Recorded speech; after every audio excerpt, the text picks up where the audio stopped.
Carter is known by many as being the Hall of Fame basketball coach of the Taylor County, Georgia Lady Vikings, who won 132 straight basketball games and 5 straight state championships from 1967 to 1972.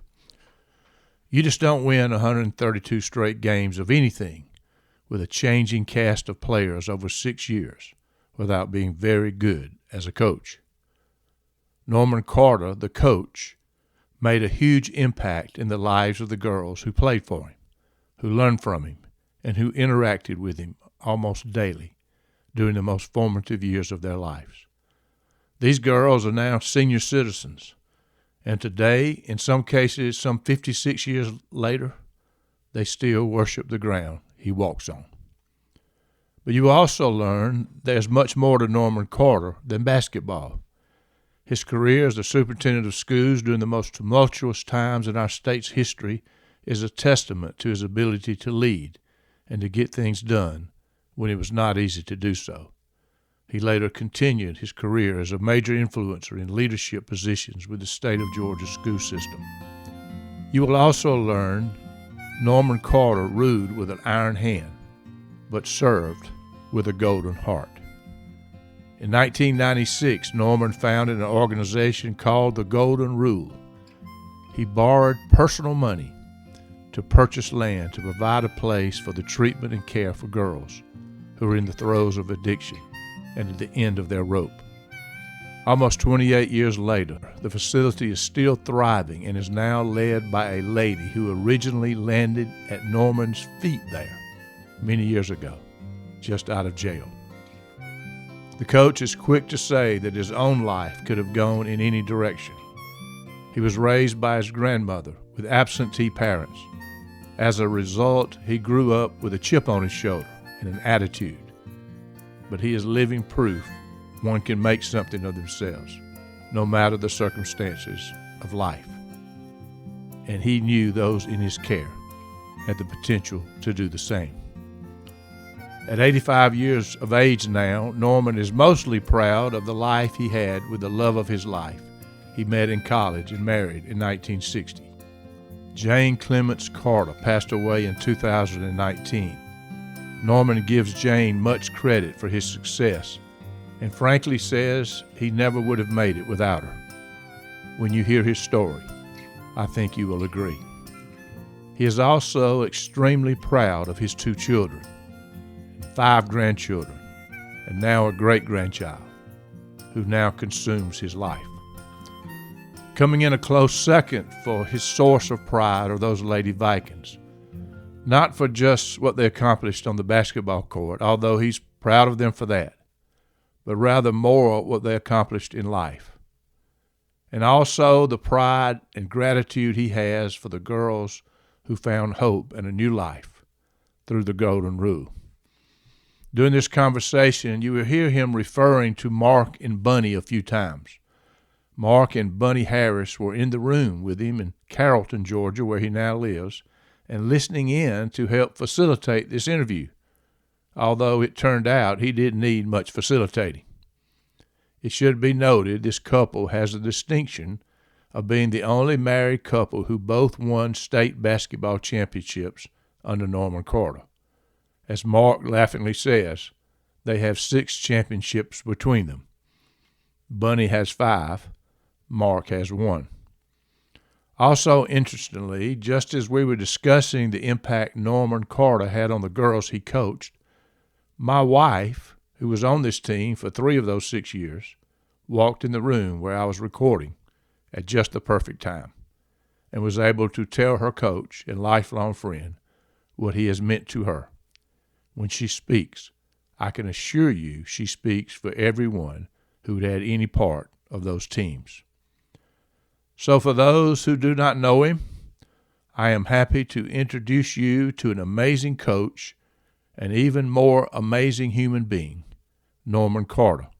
For those who know him well, I am quite sure you have a little smile on your face and are nodding your heads as you wait to hear that very familiar voice. Viewing life from a hearse, it could be worse. Laugh, think, and cry with the country undertaker. This is Bruce Goddard, and you're listening to the View from a Hearse podcast. Man, I've got a great guest today. Coach Norman Carter is talking to me, and folks, you just heard a little bit about his story from what I just said. But Coach Carter, thank you so much for being on here. You honored me by just letting me have a conversation with you today. Thank you for having me, Bruce. Well, I'm honored to do it. I want to start with, let's talk about 132 consecutive wins with this girls basketball team that's absolutely incredible. I looked that up. There were two schools that were like in the 30s and 40s that had more consecutive wins when you did that, and now a couple of more have come on. But those back when you did that, it was unheard of. But just talk about what it took, some basic ingredients to creating such success on a basketball court. Just talk about that. Well, I will tell you what I said when I was inducted into the Hall of Fame. I was a pretty good coach, but I was a better judge of character. Yeah, you were that, but you were definitely both of those things, but you also were a more than a pretty good coach. You know that, right? Well, I happened to be at the right place at the right time. I had some outstanding young women that were not only great athletes, but they were highly intelligent. They could follow instructions. As I said, they were of high character, and they were the type that would listen and learn. Well, and that is so critical. Well, they did it, but let's be real. I think I saw you also coach boys as well. You have a record of 350 wins and 21 losses as a basketball coach. That's almost 92% winning percentage, which is a state record. You had wonderful girls, but you also, let's give credit where credit is due, you also had figured out how to coach basketball too. I can tell you, that couldn't have come as an accident. Let me just start by saying that I think the key to our success can be summarized in one word: simulation. Everything we did was simulated. When Bunny and the girls practiced shooting, I had somebody down there with a hand in their face.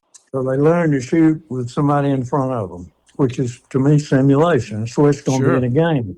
What I would do, if they played the pivot, I'd have a tall girl down there guarding her and make her shoot over her. They learned how to fake, how to deceive their shot, because, you're the only one that knows when you're going in the air. You've got to make that decision. And the ones that catch it, turn around and shoot it, the defense can time it. But if you know how to hesitate, and also the thing that Bunny was so good at, and so was Sissy and Shirley, drawing a foul. Bunny shot as many as 22 or 3 free throws in a game because a girl will hold a hand up out parallel, and when she does, I said attack the arm. Get the ball on your right hand, go up, hit the arm, and go on through and shoot it. Not many people knew how to do that. You also taught them all to use both hands. I remember watching them. They could go left or right. You made them blindfold them, dribbling left-handed. I mean, there was so much involved in what you did. I mean, if there's coaches listening to this, you need to pull up a chair and just listen to a little bit of what you're going to hear today. And it's also intertwined with all this are such amazing life lessons. Because before we get on, I want to hear more about this team and from 1967 to 1972. There was a lot of turnover during those years. You had to regroup, reload. A lot goes into all that. But I want to get to your story. I know you grew up in Tobbleton, Georgia, a little bitty town, Talbot County, Georgia. You had great parents, and talk about growing up and how your parents impacted you and how you became who you are. Let me correct you on the para issue. My mother left me when I was 2 years old. Oh, wow. She ran off with another man. I didn't know that. My daddy was a Romeo. He stayed gone all the time. My grandmother raised me. How about that? How about that? If it hadn't been for her, I'd probably be at Alcatraz to Sing Sing right now. I never knew. That's why we have these conversations. So how did you get this competitive spirit? How did you get into athletics being raised by your grandmama? Back when I was a kid, it was a disgrace to have a divorce in your family. They must let your mama run off and leave you. So I grew up with a very negative attitude. I was real, I don't know, antagonistic about everything. But when I was about 9 years old, I went to a camp, and the first time I'd ever played basketball. And so when I got back, I talked to my grandmother, and we built a goal in the backyard. And so that's how I started. And she had me ready for school when I was 5 years old. So I went to school at 6, and they moved me from the first grade to the third grade. So I wasn't but 16 years old when I graduated from high school. You had a scholarship to Clemson. Is that right? Did I I understand had that? a scholarship to Clemson. Went to Clemson for 2 years. It was during the time when the Korean War had just ended. And for a soon to be 17-year-old, those 22 or 3-year-old veterans did not make life easy I'm sure. because they had been through experiences and things that being a country boy I'd never heard of before. But anyhow, I played well. I managed to start on the freshman team and was the leading scorer, I think, if I remember correctly. Had a good year. And then when I went back the next year, they had hired a new coach. The gentleman's name, he was from high school in McKeesport, Pennsylvania. And his name happened to have been Press Maravich. My gosh, I never knew that. You got to be kidding. No, sir. This was his first coaching job on a college level. And I know he was nervous and inexperienced, but he brought down about 4 thugs with him from McKesson.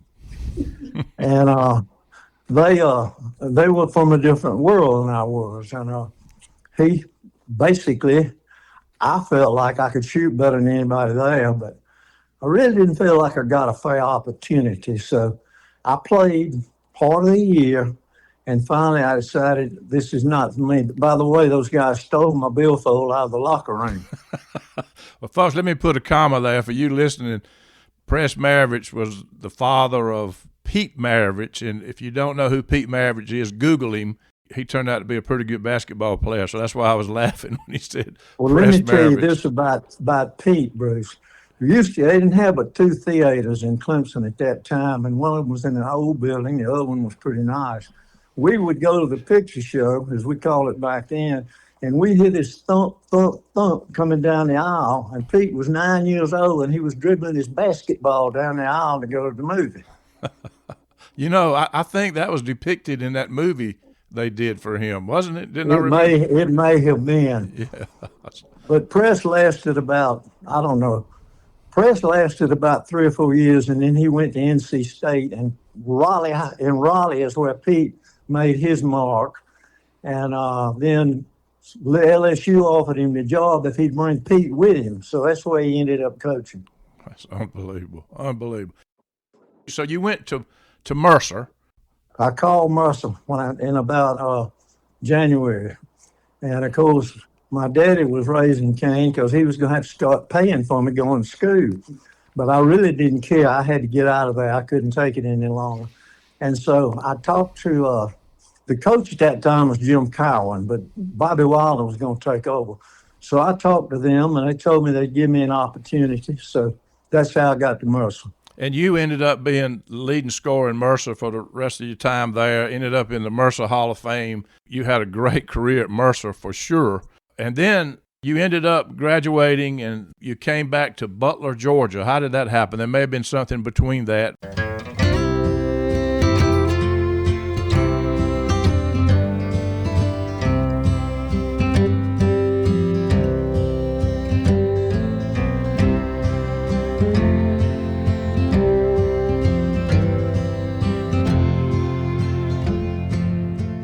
Well, Well, there's an interesting story there too. I got accepted to medical school. I went to medical school, and all I had to do is smell that cadaver one time, and that finished my medical career. You needed me with you. I could have handled that. I came back home and enrolled at Mercer that summer, and that's when I met my wife.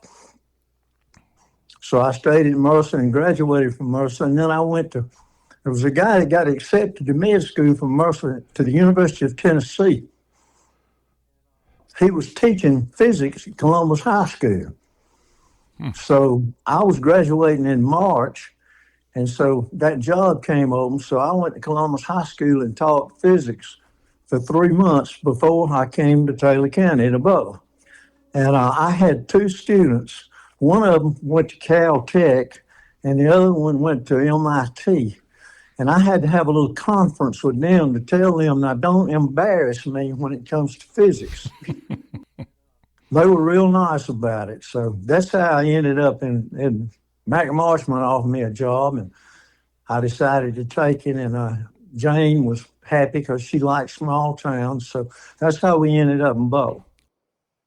Did you come to Butler as a principal, or did you teach before you became the principal? No, I was a teacher, basketball coach, girls and boys, B team, baseball coach, and tennis coach. Did you grow up playing, because I know Trey went on to have a great college tennis career. Did you grow up playing other sports besides basketball? Did you play tennis? I made the all-star team in baseball and basketball back then, North versus South. Right. And I also won the state championship in tennis 3 straight years. So you were just an athlete, period. Basketball was just one of those things. I was blessed. Yeah, there's no question about it. I remember after I got married and moved back we used to have those pickup basketball games in Butler. And heck, I don't know how old you were, but you were a lot older than us, and you could play with any of us. I can tell you that. We were a lot younger, that's for sure. I always enjoyed playing, and I knew that the only thing that I tell Bruce, I'm good at 3 things, and that's it. I'm good at coaching basketball. I know how to get along with people, and I know how to handle the public money. And that's it. I don't want to know anything else. That fills my brain. You have the receipts for being very good at all 3 of those. That is for sure. Folks, he started, and you can tell the story.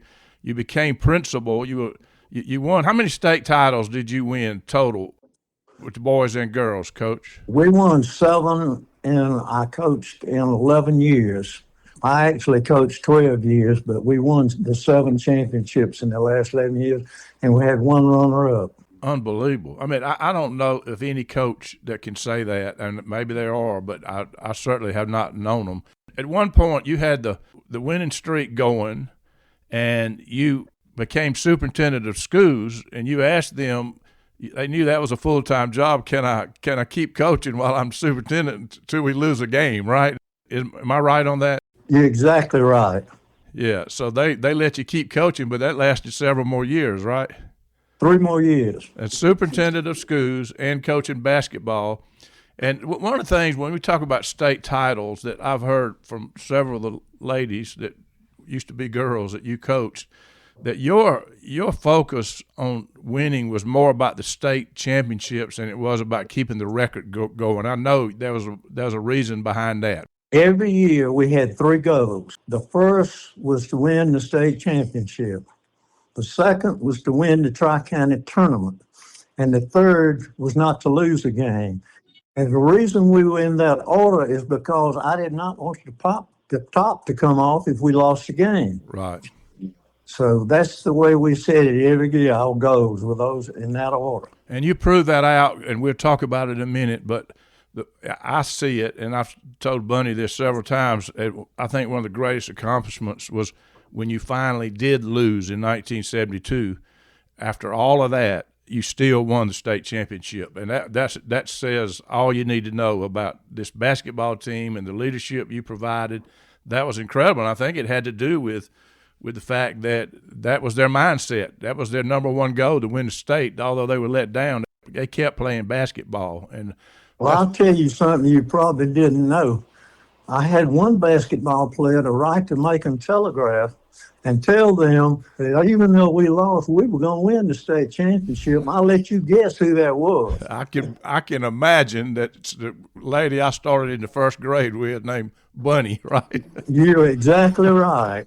I didn't I know didn't even that. know about the letter till somebody told me. That is funny. So the other thing that happened that where you talking about getting along with people, one of the three things you had to do, you were tested big time because, right in the middle of that streak is the most challenging times in school history when integration took place. And now your basketball teams, I feel like, and maybe you can tell me different, you were able to use that as a way to bring the community together that was very divided on both sides. I mean, I don't think the blacks wanted to come to be integrated any more than the whites did, but you brought them together. You had some great athletes on the team, and talk about that a little bit because that was amazing time in history. I lived through that as well.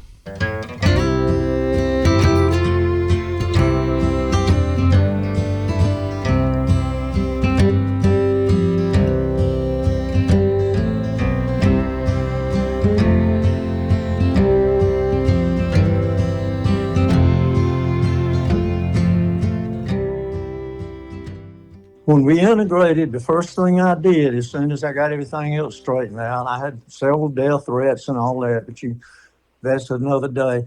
I called the black girls together and I told them, I said, look, I know y'all have heard horrible things about me, but if you'll just come out here and do the best you can, I will promise you that you will be treated exactly like everybody else, no different. And they came out, and I think they were very brave in doing so because they had to buck a lot of their own community who did not want them to play for me. Right. And the first game that we had that was integrated, we played Marion County.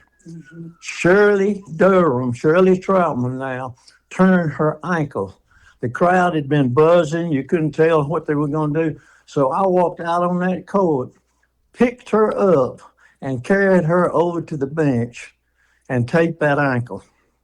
And then I just was trying to make a statement of solidarity. Right. That this is the way we're going to be. And I never had any trouble after that. You taped it personally, right? Right. I did it myself. I taped every ankle personally. Did you really? Yep. I wasn't taking any chances with somebody else doing it. That's amazing. We didn't have any depth. Right. Was to say anything. Right. And if something happened to Bunny or Sandra, we never would have had this streak, but they never missed a game, which is commendable to me and tells you what kind of people they are. No doubt. I mean, how do you even think about that? Going through that whole without some of these major players getting injured is crazy. It's got a lot to do with the training that you were having them do as well. There was some of the black girls that played on the team that turned out to be outstanding players, and the truth is you wouldn't have won it without them either. They majorly contributed to As your I team. said when they had the reunion 35 years ago, I said, y'all are a profile in courage. They came over there, they played, they had great attitudes. Four of them at several times started, and there wasn't anybody else but Bunny and Sandra on the floor. Right. Oh, yeah. And Bunny and Sandra took it great. There never was any problem there. Bunny and Shirley got to be good friends. And and another thing, we didn't ride the bus. Right. I carried them in cars. Well, let me tell you what's funny, and so you can answer this question, but I was in like a senior in high school when Kathy was a junior, and I remember driving the Underwood van, taking Taylor County high school girls way up to Carrollton or somewhere to play basketball. I can't imagine maybe you didn't know it, but allowing a high school senior boyfriend to one of the players to drive the team up there. But I remember doing it a couple of times. Well, I'm going to tell you something. If I'd have known it, you'd be in a peck of trouble. That's what I figured. I think that may have been right after Kathy's daddy passed away, Well, now that might have been an exception because Kathy had a hard time for a while after Ralph passed. Ralph was one of my best friends. He helped me get elected superintendent. Well, that was a rough time, but I don't. Bruce, you are Yes, a pretty honorable person. He trusted you. I think he didn't know it, but I look back on it, I didn't think nothing about it back then. He knew everything Yeah, about everybody. but I didn't think anything then. I look back on it and think I wouldn't let Bruce Goddard take my girls to a basketball game when he's 17 years old or whatever I was. Well, in spite of what Bonnie says, I think I'm right. Any high school kid, I'll tell you a funny story. When we were up there one time, I caught Alan and Wayne in the room with some of the girls, I wouldn't doubt that now. and I banished them. I mean, I jumped all over them.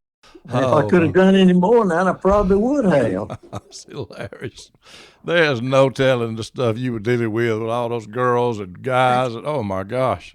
You started running this basketball camp that got to be, I mean, you can talk to girls all over the state that went to Norman Carter basketball school and camp. Talk a little bit about how that came about. You were able to develop girls from all over the state playing basketball. I had, over a 25-year period, I had 12,000 girls at basketball camp. That's unbelievable. Unbelievable. What I did was, after we finished 1971, I decided I was going to try to do it. I'd just never done it before, and everybody says, "Are you crazy? It won't work," because it's going to be a fundamental camp. It wasn't a team camp. And so I got, I think, Bunny and Sandra and maybe Sissy and Judy. We went to Tift College the first year, and we had 75 girls each, had 2 weeks, had 75 girls. The next year, we had over 700 applications because that was the fact that Bunny and them were so nice and knew what to do.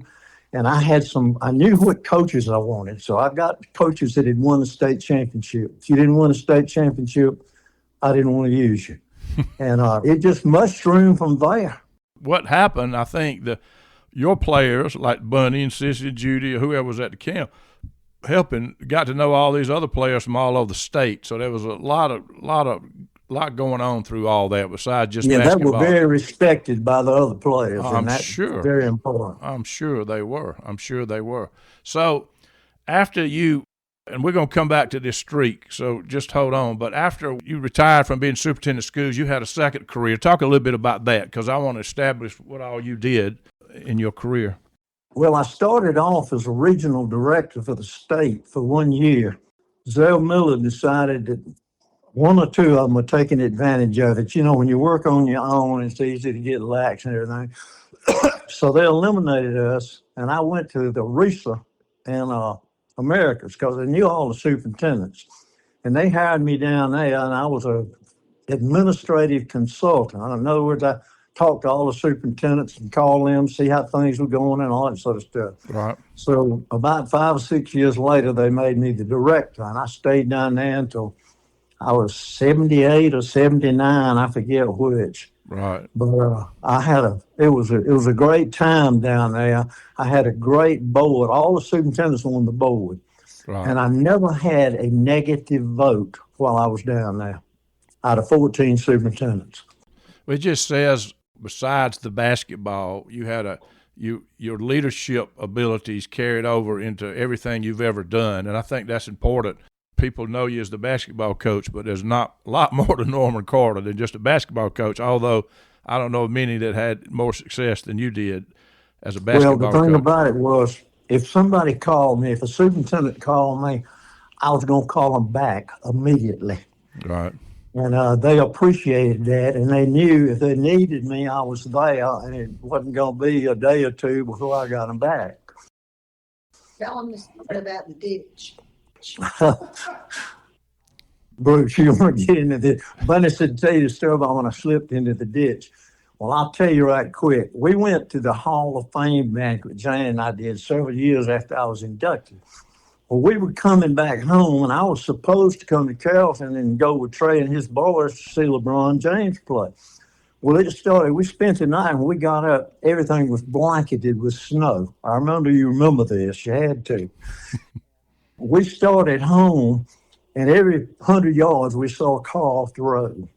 It slid off or something. So I finally got to Woodbury, Had to go through Thomaston, finally got to Woodbury, turned left to go to Manchester, got to Manchester, couldn't get through Manchester, slid in a ditch. I had just had back surgery. So I got out of the car and I was going to see what I could do, and my feet went out from under me. By the time that happened, the phone called, and it was Wayne. Hey, are we having school tomorrow? I got 3 phone calls flat on my back before I was able to finally get up. We had some good Samaritans come by and help us get out, and we got home okay. So, folks, that Wayne was the same Wayne. He talked about him and his brother that were messing with the girls, and that same Wayne became the superintendent of schools after Norman retired. Just to put that in perspective, these relationships are incredible. They go back a long time.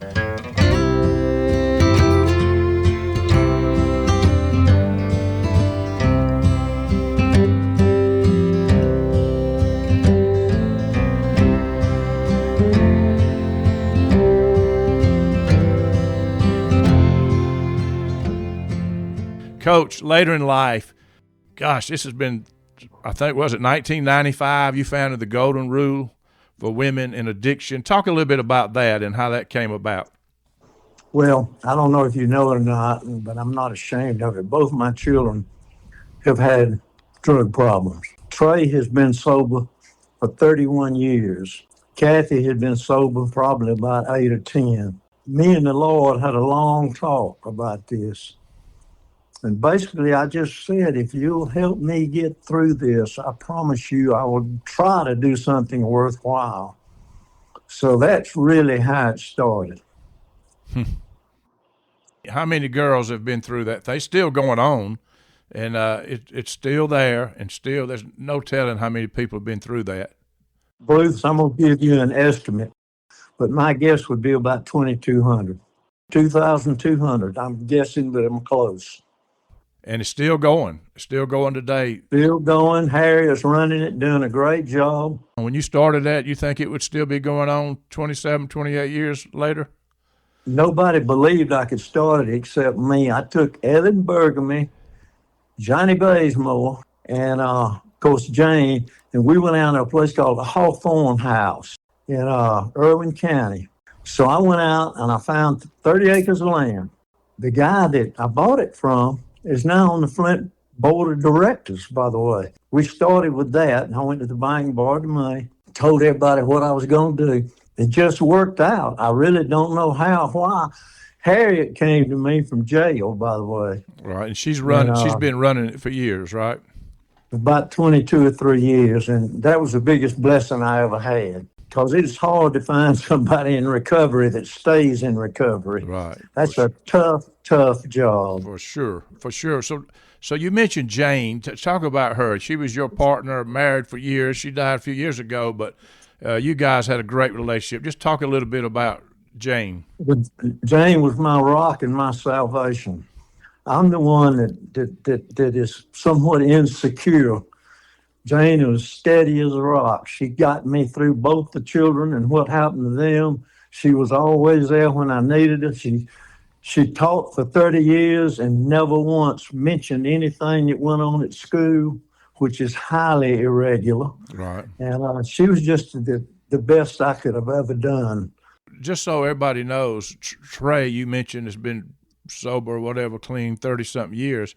He is in this business of the rehabilitation, drug and alcohol rehabilitation business big time.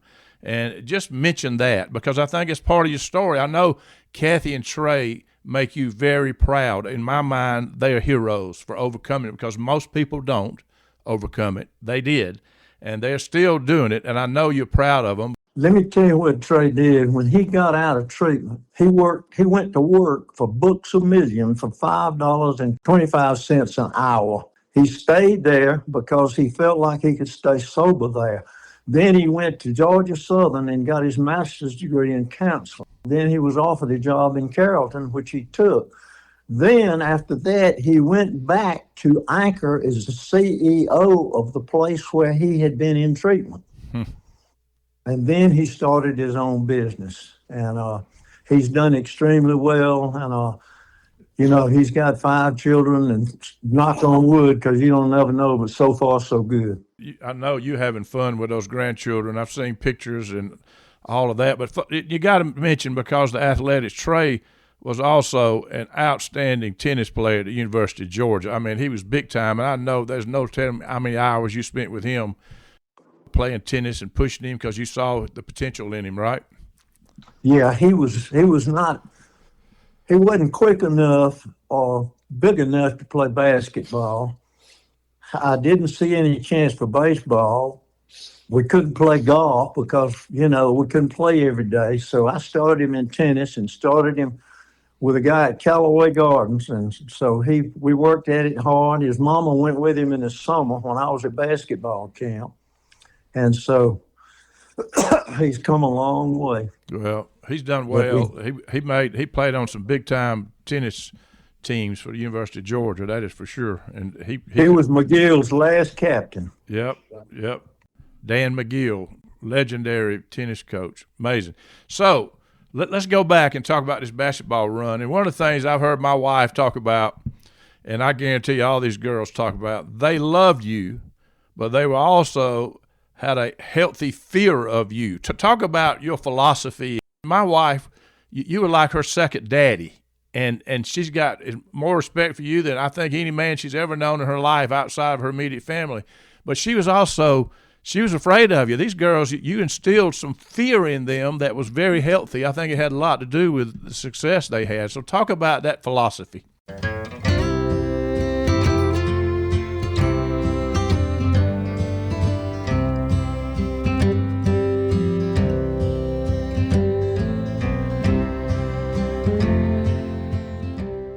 Well, I think the fear supersedes the love. I think there was more fear than there was love. Some of the love might have come from success, but everybody wanted to be a part, and we involved everybody. You remember I told you I had people guarding them when they shot? Right.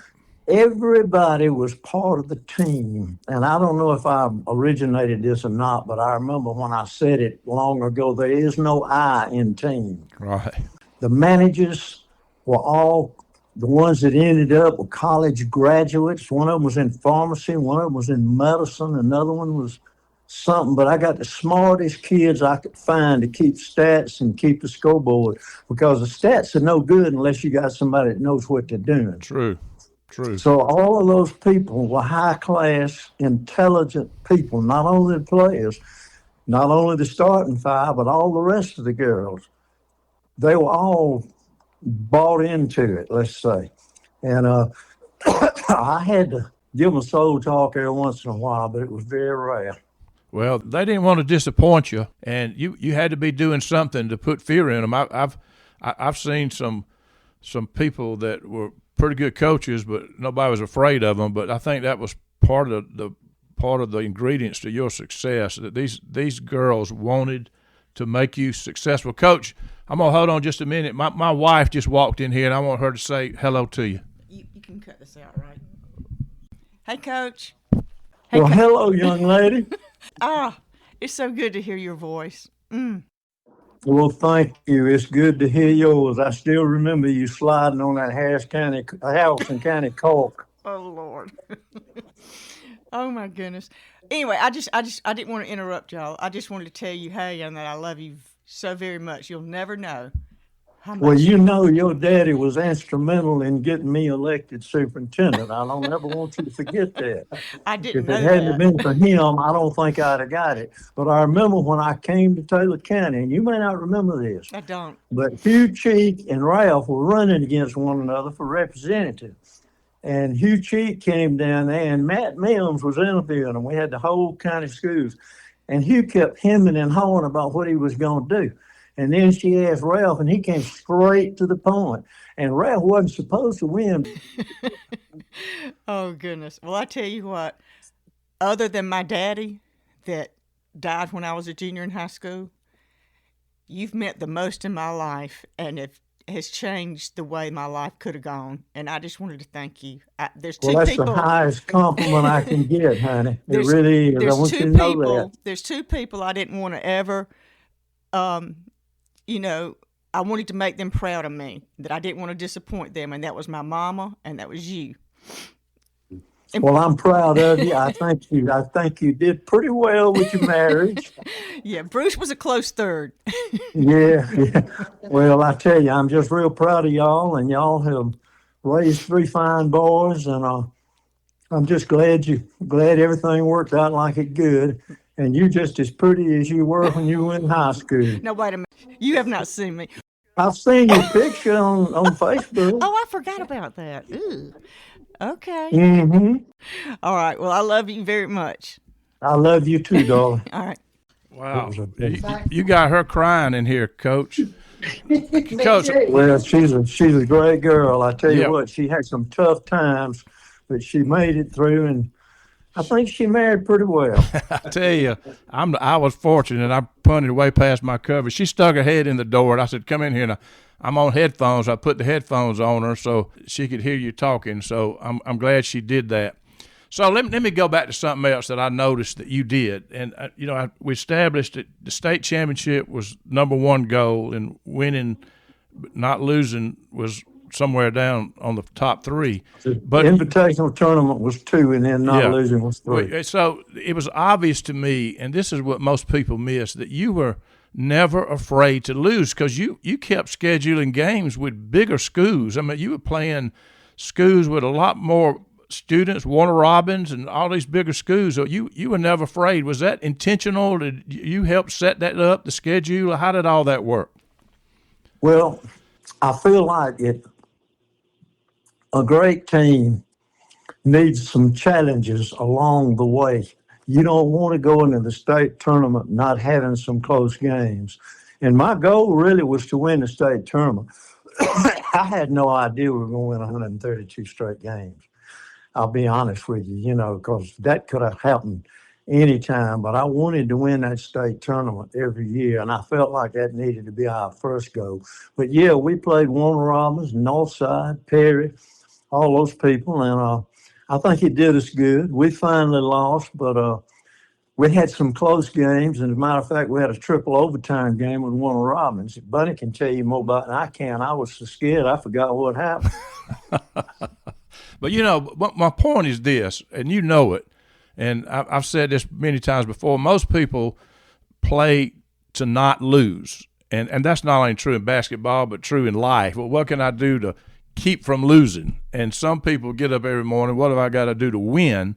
And you can't be afraid to lose to win. And I saw that even as a kid watching what you were doing. And I obviously, when I got older, I look back and saw it. You were never afraid to lose. And I think that's another secret, not only your success, but a secret to success in life. You got to be willing to lose to be a winner. And I know you've proven that over the years. Well, let me tell you this, just one thing I think you need to know. We worked on strategic situations about a week at least before I was going to play. We were going to play somebody that I thought could beat us. In other words, what do we do if we're 2 down with 20 seconds to go? What do we do if we're 2 up with 20 seconds to go? What do we do? When do we foul intentionally? So before the games that were like that, I would ask them, I'd say, is there anything you can think of that they can throw at us that we're not ready for? And of course, they say, no, sir. So we practice all that kind of thing. So when they got in a tight, like triple overtime game, they weren't panicking. They had a plan. You already had planned this out. This is what we do when it gets tough, we right? knew exactly what we wanted to do. Now, maybe it wouldn't work out like we wanted it to, but I never will forget when we were playing Norman Park, and they were 1 point behind us and holding the ball for the last shot. Well, I called timeout. I don't know whether they had the ball or we did, but I knew they were getting it. And I told them, I said, we're not going to let them beat us on one stupid shot. I told Patsy right now, I said, Patsy, when you see me stand up over here, and they were backing up, see, they'd taken the momentum away from themselves. I said, when you see me stand up, I want you to lunge at the girl with the ball. And hopefully don't hit her now, just lunge at her. And she did, and the girl dropped the ball and it went out of bounds. So we went out and Bunny hit 2 free throws and we won the ball game. That's the kind of stuff that we practiced. you practice those situations, but you Oh, also practice fundamental basketball. That I think I watch a little bit of basketball now. I'm sure you do, and you wonder if people are coaching what you coached back then. I know that coaches listen to this. What did you see as the key fundamentals that you were stressing to these girls through the years?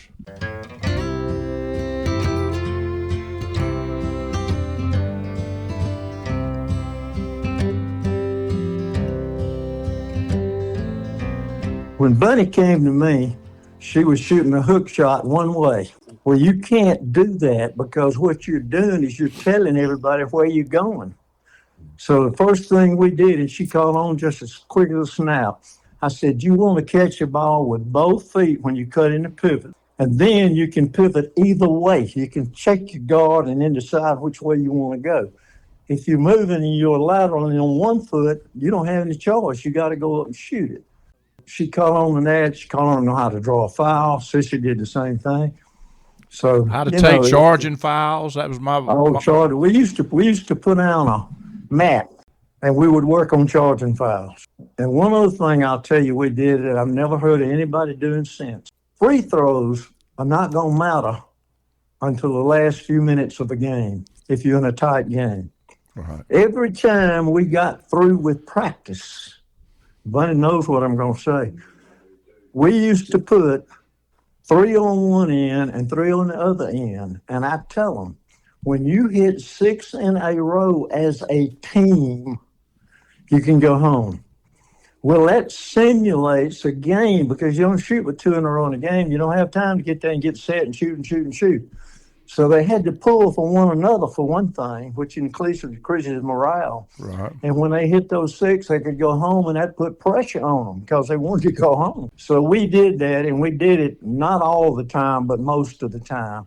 And it was a great teacher and a great morale thing because the rest of the kids would come down and pull for them, and Right. it just caused a cohesiveness that you wouldn't get otherwise. But one of the things I've heard Kathy say watching girls basketball, I can't believe they can't hit a free throw. Do they practice hitting free throws? And then I know Bunny told me one time when she was playing at Georgia, for her first practice, I think the manager, she was shooting off to the side, and he went and told the coach, or she went and told the coach, said, you need to look at this girl. She just ranked 25 in a row over here shooting free throws. And that came from these fundamentals you were teaching, free throws, getting a charge, all those things. You don't get to plant your feet and shoot them over and over and over. You don't get to shoot but 2. So you have to get used to getting your feet ready and shooting with some pressure on you. Right. And that's pressure when your teammates are hoping you'll shoot so they can go home. It increased morale, and it taught them to shoot under pressure. Well, one of the things you mentioned that you had a knack for recognizing character, but you also had a knack for recognizing talent, and especially basketball talent. What did you look for when you get these girls in, and even when the integration took place? What are you looking for that gave you clues to their potential as a basketball player? That's one talent that I have that I can't explain to you. It just comes innately. For instance, with somebody like Bunny, it's easy. Somebody like Mark, it's easy. But Sissy was not that good of an athlete, but she had that character and she wanted to learn and she was willing to listen. And the same way with Judy. Matter of fact, when we played Cave Springs in the state finals, I pulled Judy out of the game and put Sandra in. Sandra could drive to the hole. If they were looking for Bunny, they were looking for Sissy. They were not looking for Sandra. So I told Sissy, I said, cut across to the same side Bunny's on and raise your hands like you want the ball. Well, she did, and that guard followed. And I told Sandra, fake the pass and go in and lay it up. Well, Sandra was so quick, she faked the pass, went in, laid it up, and we won the game. Are there any other games that stick out to you during that streak that you mentioned a triple overtime that you forgot what happened? Robbins was triple overtime. Greenville almost beat us because of the officiating one time. Bunny fouled out. Shirley fouled out. Did you find that happening, that you'd think you would be a target and the referees, whether intentionally or unintentionally, were kind of trying to help the other team, give them a chance? Let me tell you what I did after the ball game. We stopped at Flintside coming home. I called the secretary of the Georgia High School Association named Bill Fordham. Yep. I said, Mr. Fordham, I know you live in Thomaston.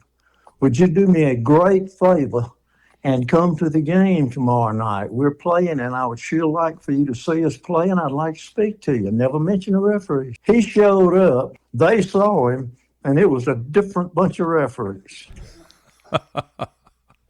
That's great.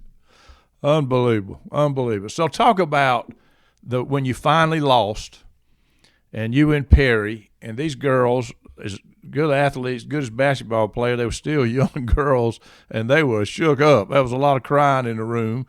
And how did you handle that? How did you handle that situation? 132 straight games. Bunny and Sandra, for two, had never lost a game in their life, not even in junior high school. How did you handle that? Just talk a little bit about the philosophy there.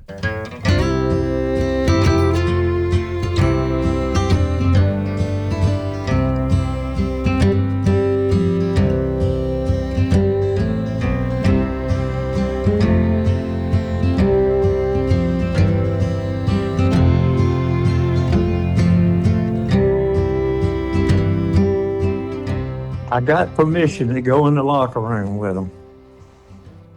I sat them down. I said, listen, we won like champions. We're going to lose like champions. I want you to go over there to the prayer dressing room and congratulate them. And that's what we did. Wow. Wow. And it was the right thing to do. Incredibly, we've already said it, but you went on that year to win another state championship. That had to be to get them over that hump after that emotional night, to get them going again and to win a state. I think you lost another game that year or two maybe, but you won the state, right? One of them was my fault. That was the one we lost to Harrison County because I had to go to a special education meeting at the State Board of Education.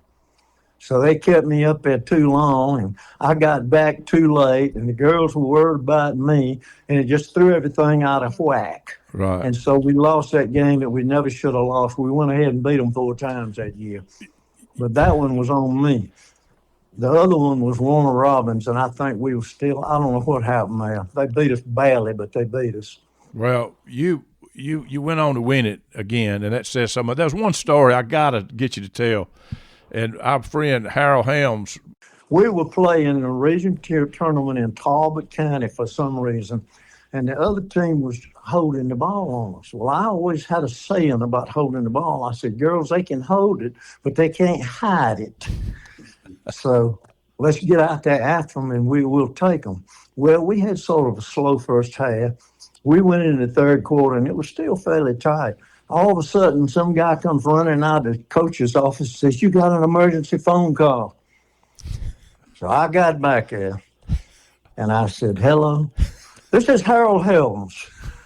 What do I need to set the temperature down here for tomorrow for the school? I said, Harold, what in the hell are you doing? I got a ball game here I'm trying to win. Set the thing any way you want to set it. You're in the middle of a state champion, a state record, a national record, and everything else at that time, and he's calling you in the middle of the game. Harold sometimes had a hard time getting his priorities in order. You know that, though. I don't have to tell you. What makes you most proud of this winning streak? Touch on that. When you look back, well, what the makes way these girls have turned out and boys have turned out to be the kind of citizens they are today has made me prouder than anything else I could have ever done. Yeah, I could tell that by you just briefly talking to Kathy a while ago. I know you are proud of her as she is you, and all of these girls feel exactly the same thing. Coach, you also, I was there tonight, you inducted into the Georgia Sports Hall of Fame. We've already talked about the Mercer Hall of Fame, but you were inducted in the Georgia Sports Hall of Fame. I know that had to mean a lot. That was a big deal, and I just talk about that honor. Well, as I said, the first thing I said when I got up to speak was I was a pretty good coach, but I was a better judge of character. And I've told the girls time and time again, I didn't get in the Hall of Fame. We got in the Hall of Fame. I don't know. It was a great honor. And if it hadn't been for them and you and other people who nominated me and supported me. Problem, Bruce, with the Hall of Fame is a lot of time it's a popularity contest. All right. And it'd been 35 years since I was street. And all of a sudden, they had this reunion for me. Ed Griswold came, and then all of a sudden, there was this just avalanche to get me in the Hall of Fame. All right. So it took me 35 years to get in. So, needless to say, I'm still appreciative to all the people who wrote, who recommended. And I was amazed because I'd been nominated a couple of times. I didn't even get close. Right. But it was because of the people that I coached and the people that went to the games and my friends that I got in. Well, if anybody deserved to be in the Hall of Fame, you had not only the character, but you had the numbers. I mean, there was no reason for you not to be in the Hall of Fame, and that was a fun night. I'm gonna tell you, you were honored, but these girls were honored. That was a wonderful night. So, Coach, you're 85. Is that what you are? You're 85 years old. 85. What do you want people to remember about Norman Carter? You may live. I hope you live another 15 years and make it to 100. But I don't know if anybody else is going to get you on here talking about it. I hope a lot of people do. But if not, what do you want people to remember about you? Well, I think maybe the way my players have turned out is more important to me than anything else. And it's just good to see them being solid citizens, good members of the community. They've accomplished so much. And to me, that is a bigger thing than anything else. And of course, I'm proud of my children too. Everybody's that. Right. But, to be able to see Mark, Money, all of them and what they've accomplished in their lives and to know I had a small part in it. That's probably what stands out to me more than anything else. And I remember your dad too, Bruce. I never will forget. I still tell this story on you about the time you went with your daddy to see somebody out in the country, and y'all went in, and the old man was sick. And your daddy looked over and he said, "Is that urine?" And she said, "No, sir, it's his'n."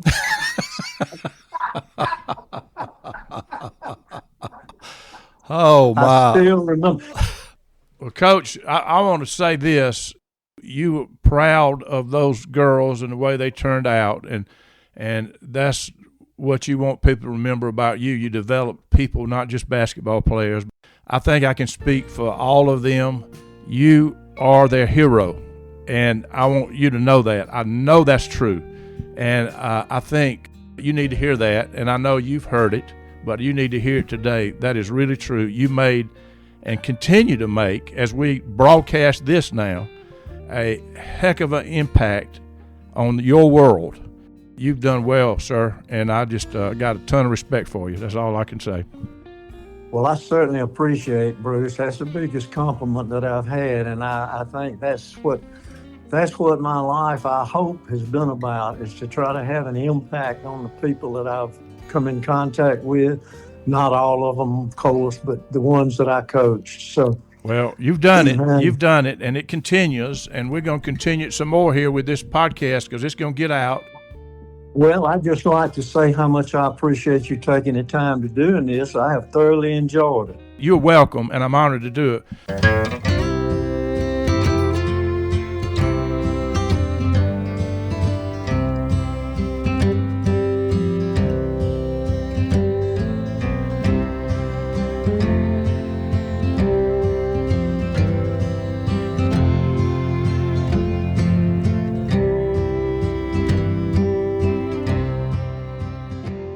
Viewing life from a hearse, it could be worse. Laugh, think, and cry with the country undertaker.